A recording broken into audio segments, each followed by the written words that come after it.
মাদক পাচার রোধ নয়, বরং ভেনেজুয়েলার জ্বালানি প্রাচুর্যের দিকেই নজর যুক্তরাষ্ট্রের।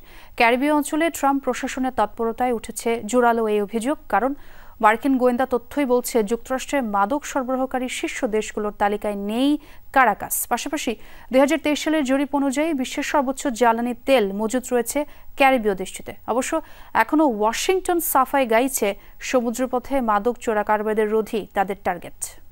13টি মশলার এক দারুণ কম্বিনেশনে তৈরি ইফাত রশিদ বিরিয়ানি মশলা। উৎসব এখন প্রতিদিন।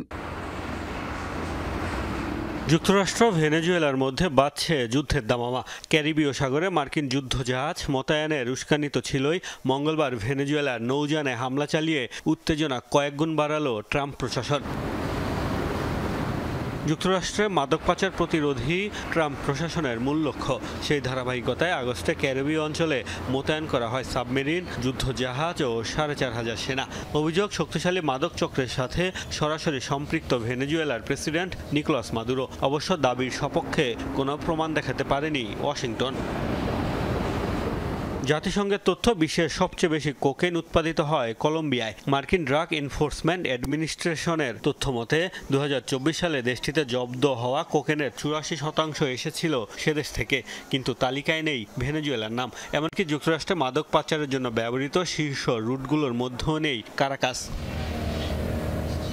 এরপরও ট্রাম্প প্রশাসনের দাবি, মাদক থেকে মার্কিনীদের রক্ষায় ভেনেজুয়েলার বিরুদ্ধে কঠোর অবস্থান তাদের। সামরিক তৎপরতা অব্যাহত রাখার ঘোষণা দিয়েছে পেন্টাগন।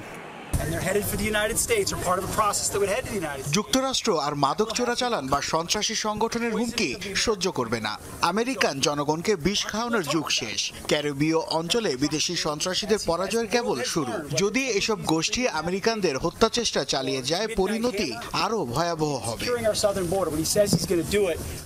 প্রশ্ন উঠছে, কেন ভেনেজুয়েলাকে টার্গেট বানালেন ট্রাম্প? মাদুরোর অভিযোগ, সরকার উৎখাতের জন্যই এ ষড়যন্ত্র।